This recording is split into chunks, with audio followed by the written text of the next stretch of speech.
Greetings, everyone. Welcome to episode 2 in our first season of Kicking It with JCD.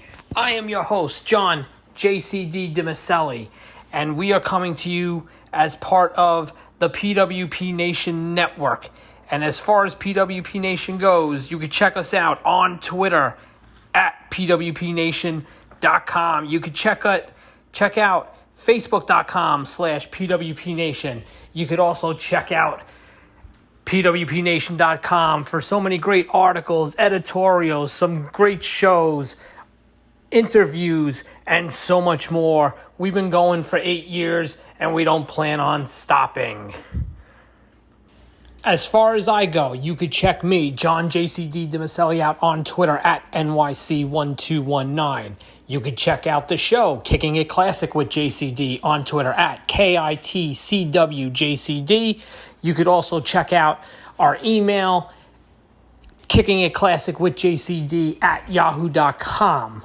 Now, as far as this week's episode goes, we will be taking it back to 1992 for the Survivor Series. And that show was a show that looked like it was headed down one path and then all of a sudden ended up going down another due to some firings, departures. I mean, give WWE credit for putting it together at the last minute, but man, this show went from A to probably H or J real quick. So with that said, let's begin.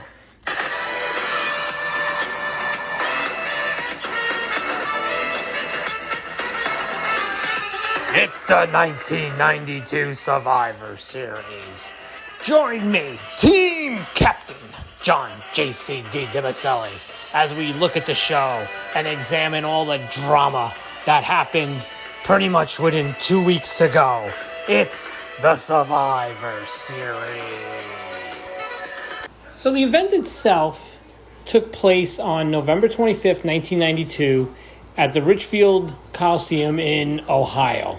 It had an attendance of 18,000 even, which I'm sure that was skewed. And for the original card for this show actually ended up being slightly different from what the end result ended up being. And in some ways, WWF actually got lucky with the fact that the way they brought some of these matches together early worked out because of what the roster would look like shortly after the show. The roster was so thin in 1992, you only had a total of 26 talents on the show, which for a Survivor Series show is nothing, and it actually resulted in only one traditional Survivor Series match, which was a first for the show. And here's an even crazier stat, which we'll get to into more detail in a little bit. 26 total talents on the show, only 13 were around the following year. That is crazy in a 1 year, 365-day span.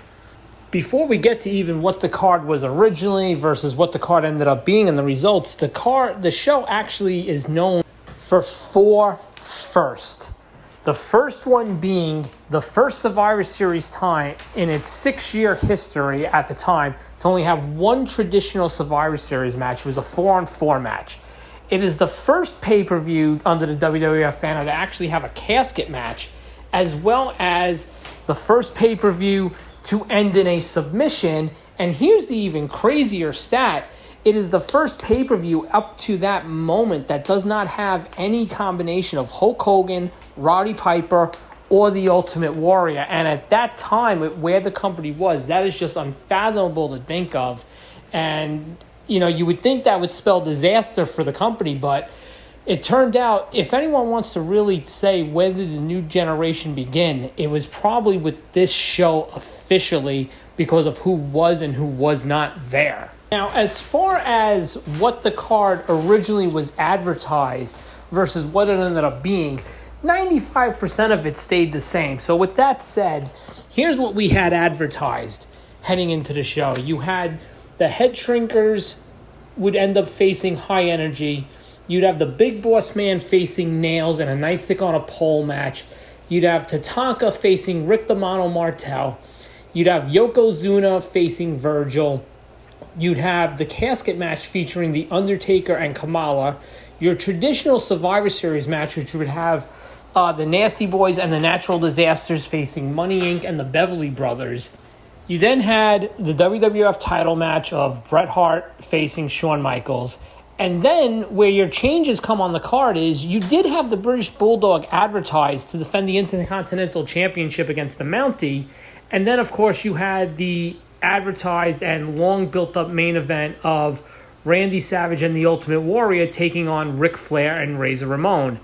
Like I said, about 95% of this gets to the actual show. We're going to start delving into where things start to take a little bit of a wild turn. But before we get there, one thing that must be said that, the entire, roster of 26 people and WWF deserves credit for, this was probably the fourth best show of 92. We were still in the era of only the big four, and it wasn't the worst show because it was bad. It was just the Royal Rumble, WrestleMania, and even SummerSlam was so good.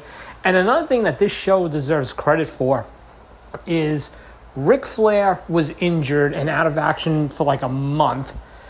Shawn Michaels was injured. Undertaker had an arm injury going into the show. And then you had somebody else who pretty much had 9 days to get ready before the show started, to get into ring shape and get ready to go. So the fact that they were still able to pull a very good show out of their hat with everything going on with the circumstances is a credit to that roster at the time. Now, there was one more stop along the way, and that was a TV taping the days of October 24th, 25th, which was going to be the final stop before the pay-per-view.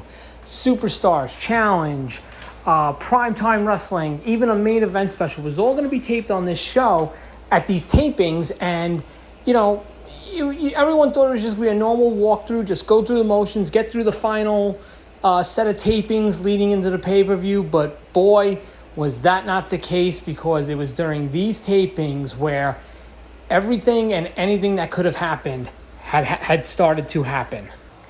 For instance, the Mountie, who was, again, scheduled to challenge Davey Boy Smith for the Intercontinental title, loses in a dark match to WWF champion Bret Hart in 30 seconds. Well, that did not sit well with Mr. Jacques Rougeau, and he abruptly quit the company after the tapings. So now the Intercontinental title match is off. Okay, no problem.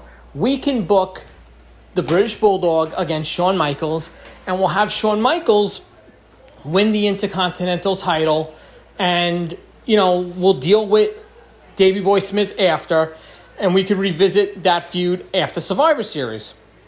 Okay, no problem. A shitty blow for Smith, but you know what? It's a case of making the best out of a bad situation that the Mountie had caused by quitting the company.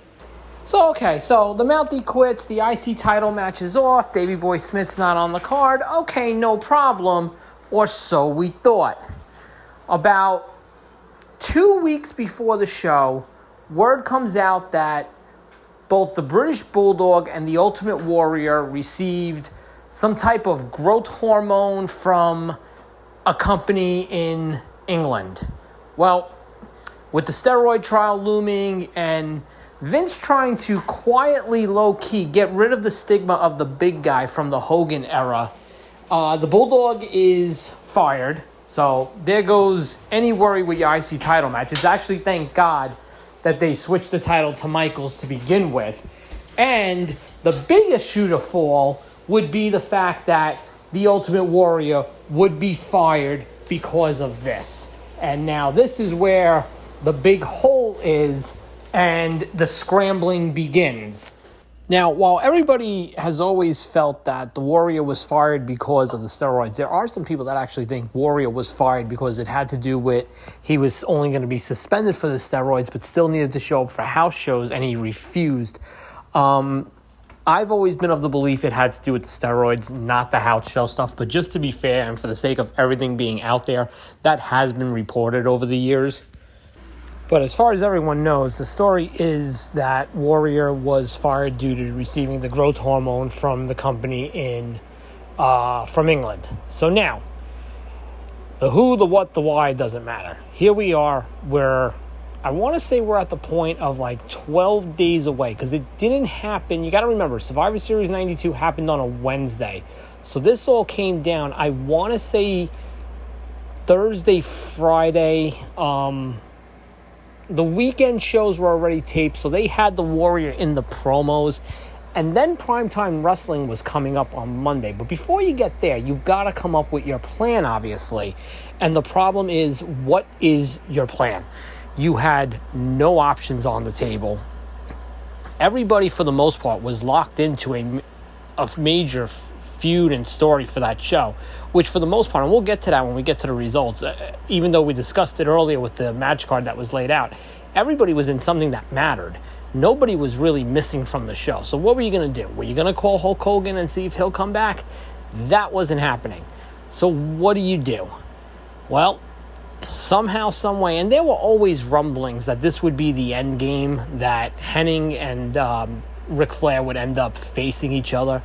I think, though, if you got Vince McMahon in a room by himself and we went over everything with him, he would probably tell you he got there probably a little earlier than he wanted to. However, with the way all things played out, actually involving Ric Flair later on, this really is a show, and we'll get into it as it goes on, that circumstances, I mean, goddamn, they played out pretty good. We get to the Monday, and Primetime Wrestling's going on the air at 9 o'clock, and Vince McMahon kicked off the show with this announcement. On to WWF Primetime, I'm Vince McMahon along with Hillbilly Jim, Hacksaw Jim, Bobby the Brain Heenan, Mr. Perfect, and yes, there were rumors just yesterday that the Ultimate Warrior would not be at Survivor Series. He would not team up with the Macho Man Randy Savage. And unfortunately, we can confirm that that is correct. The Macho Man Randy Savage must now choose a new tag team partner for the Survivor Series here at the 11th hour. With that in mind, we bring to you now, from Sarasota, Florida, courtesy of our studios in WJZY, here is the Macho Man Randy Savage. Macho Man Randy Savage, Jack. So now they cut to a quote-unquote location interview with Savage, which was actually the next room over. And, Savage goes into this spiel about how, Warrior bailed on him and, he was looking for a new partner. And, boy, they went right to it with this tease. Gut check, yeah. Possibly this guy could be the perfect tag team partner for me to go against Razor Ramon and Ric Flair. A bunch of intelligent Confuciuses on the table there. Nobody's got nothing to kick in. You don't mean... Who do you mean? Read between the lines. Oh, man. Do you mean that perfect tag team? Do you mean Randy Savage? Who do you mean? Spell it out. Come on. Spell it out. It's Mr. Perfect. Whoa! I'm pointing to you right now. Perfect. I don't know. So now there we go. That's the first tease. I mean, that's barely like 5 minutes in. And the one thing, I remember that episode of Primetime Wrestling, they actually did a good job all throughout the night. Like, they used to have matches, interviews, this and that. And they did a great job of constantly cutting back to Savage and cutting back to Ric Flair and Razor Ramon. They did all these, and they did a great job of building it up. I want to say for about an hour, and then this happened. Now, listen to me right now. If you want to give it consideration, please do. You know what I mean? Just keep it there. And if you've got the guts, then accept the challenge. What about it? Come on, Mr. Perfect. Do you have the guts or not? Are you going to consider this proposal? It's time now. Are you going to consider it? I'll consider it. You're a what? I'll consider it. Consider? No, you're not going to consider anything. Tell me what I'm going to consider and I'm not going to consider. You're not going to sit down for a minute. You're not going to tell me to sit down either. You're not going to consider anything. There's nothing to consider. And again, another great job, another tease of building it. And again, they went through another segment. They cut to Savage and Ramon again. They cut to Heenan and Perfect again, another couple of matches. And then it finally, about 90 minutes in, hits the fan. Well, I can tell you the tension continuing to build to a fever pitch. Please, gentlemen. It is time, Mr. Perfect, for you to put up or shut up. That's right. Will you be the tag team partner of the Macho Man Randy Savage at Survivor Series? Yes or no? I'll handle this right now. Get your hand out from in front of my face. You're not making the right decisions. You're listening to Savage. They got you all turned around. Yeah. Just listen to me. It's time someone takes charge here, and I'm going to do it. People in life have to take orders. I take orders from Flair. You're going to take orders from me and Flair. Flair wants you to walk behind him in his shadow. You do it and say, yes, sir. Keep your mouth shut. I'll do the same thing. Not wrestling anybody. He is not getting in the ring at Survivor. Something, Heenan. I am sick and tired of everybody making decisions for me. Savage, you want an answer? I'll give you an answer. I accept as your partner. I say I accept. Hey, I'm talking. Don't you hear me? Whoa! You hear me? I'm sorry. I didn't mean to tell you something right now. You don't put your hands on me. No, wait a minute. Survivor Series, I'm going to be in the corner of the Macho Man Randy Savage. I accept it, Savage. And Bobby Heenan, I'm going to tell you, you put your hands on the wrong person. You just got done putting your hands on Mr. Perfect. Please. You don't touch Mr. Perfect. I know. You've been holding me back all these years. You've been putting me on the back burner. Ric Flair has been walking in my shadow. Ric Flair wants to fill my shoes. Wait, look what they've done to us. Look at they tore us apart. I didn't mean to hit you. God knows I'd never do that. Get your hands off of me. I'll get down on my knees. I'll get down on one knee and tell you something. Please, we'll never do it again. I'll never do anything wrong. I promise you. I'll buy you a car. I'll get you a boat. I'll give you double the money you could have made. I'll get on both knees perfect. Please don't leave us. What please a terrible don't do excuse that. For a man. Please don't do that. Please don't. No. So there we go. WWF pulls one out of their ass to get Mr. Perfect to team with the Macho Man against Ric Flair and the Ultimate and Razor Ramon at Survivor Series. Now, as far as the show goes, the show kicked off with a dark match. It saw Crush defeat the Repo Man, who was actually former Demolition Smash, which was unique that those two guys finally squared off. The Head Shrinkers, in a typical WWF fashion, they had their big debut on pay-per-view, defeated High Energy, which was Owen Hart and Coco Beware. The Big Boss Man defeats Nails clean in a nightstick on a pole match, and a lot of people felt that result to that feud was rushed.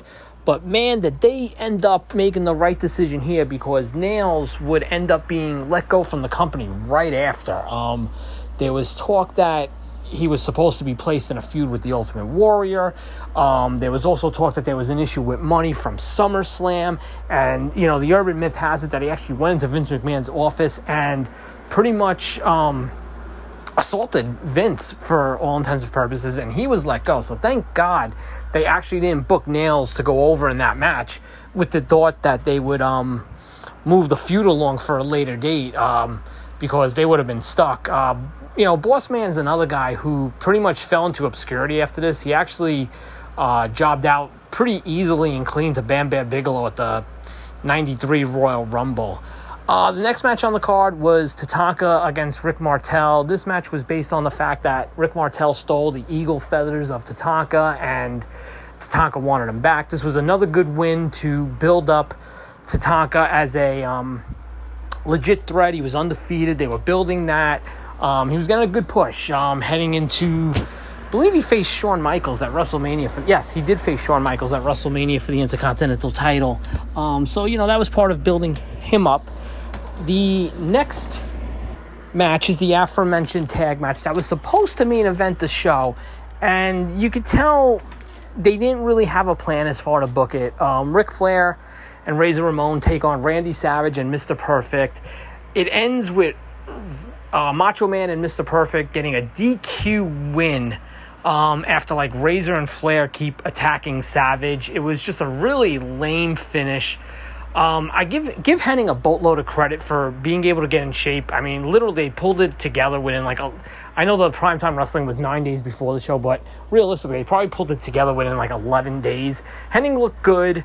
There was talk that in the original tag match, Ramon would pin the Warrior or Savage, because there was really a push. And I mean, they did have the match at the 93 Rumble with Ramon and Bret Hart, but there was really a push for Ramon to win the title. As far as Ric Flair goes, Flair would suddenly depart the company in January of 93, so We never got Flair Perfect officially on pay-per-view, but we got it, that Loser Leaves match on Raw. So it was a little disappointing, all things considering, but the match itself was okay for what it was. Yokozuna destroyed Virgil.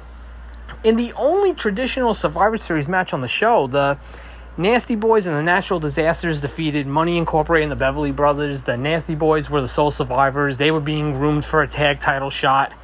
In the first ever on WWE pay-per-view casket match, Undertaker defeats Kamala, and in a great 27-minute match, Bret Hart retains the WWF title over new Intercontinental Champion Shawn Michaels. Now, as I mentioned earlier, there were 26 total competitors on the show, and only 13 were around the following year. Here's who was around the following year: Owen Hart, Samu Fatu, Tatanka, Rick Martel, Randy Savage, Razor Ramon, Yokozuna, IRS, The Undertaker, Shawn Michaels, Bret Hart, and Virgil by a technicality, as he was pretty much only doing house shows by that point. As far as who was gone, you can figure it out. It's Coco Beware, the Big Boss Man, Nails, Mr. Perfect, Ric Flair, Ted DiBiase, the Beverly Brothers, the Nasty Boys, the Natural Disasters, and Kamala, all within a year later, were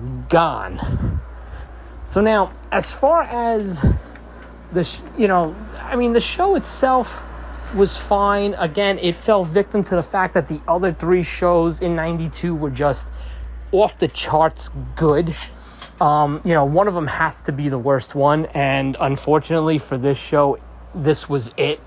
It wasn't a bad show by any means, but when you had the Royal Rumble 92 and you had WrestleMania 92 and you had SummerSlam 92 even, they've got to fall 1 through 4 or even 1A through 1D, and this was the show that, while you could flip probably the middle two, I think everyone will agree Rumble 92 is the best show of the bunch. This was the last show on the list. And, if you want to flip-flop WrestleMania and SummerSlam, you could, that's fine. As far as the fallout, like I said, let's start with the supposed main event. Razor Ramon goes on to face Bret Hart at the 93 Royal Rumble, doesn't win the title. And a lot of people, myself included, thought Razor should win the title. I thought he would feud with Mr. Perfect over the title. Unfortunately, Perfect came into the Royal Rumble match early, eliminated Ric Flair because that was the night before their Loser Leaves match. Flair was actually going back to WCW, and then Hennig was in a feud with Lex Luger by WrestleMania, getting laid out by Luger and spending the rest of the summer putting over Shawn Michaels in an Intercontinental title feud. Savage kind of just did what Savage did at that point. He'd come and go, and he ended up mostly on the commentary desk. He was the runner-up at the 93 Royal Rumble. He was the last guy Yokozuna eliminated, but he was not on WrestleMania at all. He wasn't on SummerSlam that year. He didn't wrestle on a big pay-per-view again until Survivor Series, and even that was a last-minute thing because I think, ironically enough, Mr. Perfect had departed the company and they needed a substitute, ironically enough, at the 93 Survivor Series. So how's that for small world? Razor Ramon has Mr. Perfect on his Survivor Series team. Mr. Perfect departs the company right before Survivor Series 93 and gets replaced by Randy Savage. Ric Flair, like I said, Flair was gone by the middle of January. He was back in WCW. Jim Herd was gone, and Bill Watts was in, and Flair had asked for an early release. Vince had granted it. Flair, to his credit, honored a lot of dates. I remember that Raw match, the Loser Leaves match, aired in mid-January, and from what I know Flair showed up at Super Bowl, which was mid-February that year, but from what I remember, Flair was working house shows, putting over Perfect well into late January. He might have even went into the first couple of days of February. Undertaker, that was the end of the Kamala feud, which was actually a continuation from SummerSlam. That's one thing, like this show was unique because it kind of brought to an end some of these stories, and usually Survivor Series is a middle show. It's not an end show, and in the case of Undertaker Kamala, it was a finale. As far as at least the Savage aspect of the main event, that was a finale. Hart and Michaels were pretty much just the two champions facing each other. There was no real feud or angle there. Just the IC champ challenged the world champ, and that was it. And they put on a great title match. Interesting note about that: Michaels was injured going into that match, and actually the reason why that match went 27 minutes is because Michaels asked Bret Hart to go a little slower pace. If you watch that match, that is not a flying off the wall Shawn Michaels Bret Hart match. It's actually more mat based, and it's a unique twist from what we would see later on with them. But part of that was because Michaels was injured.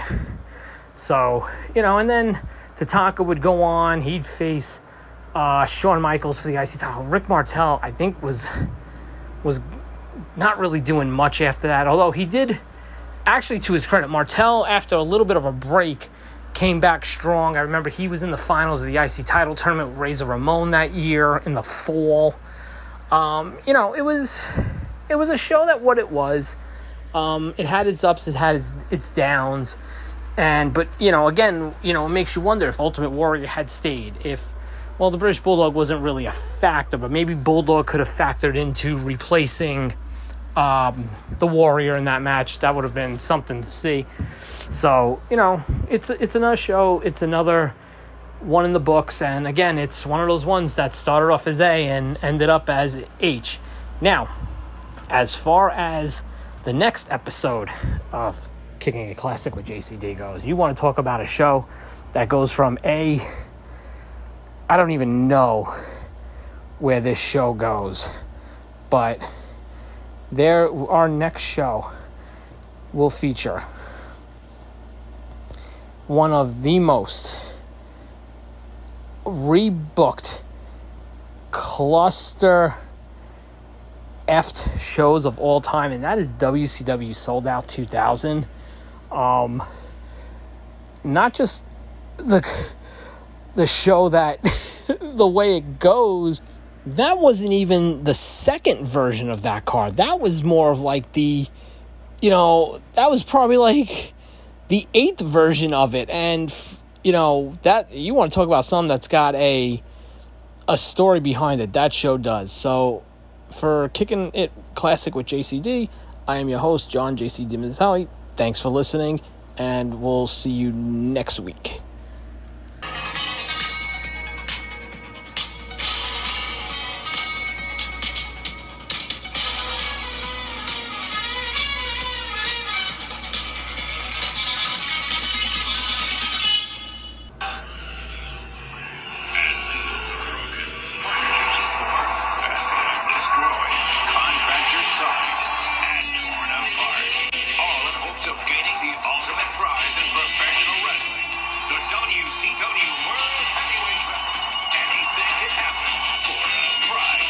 WCW Sold Out.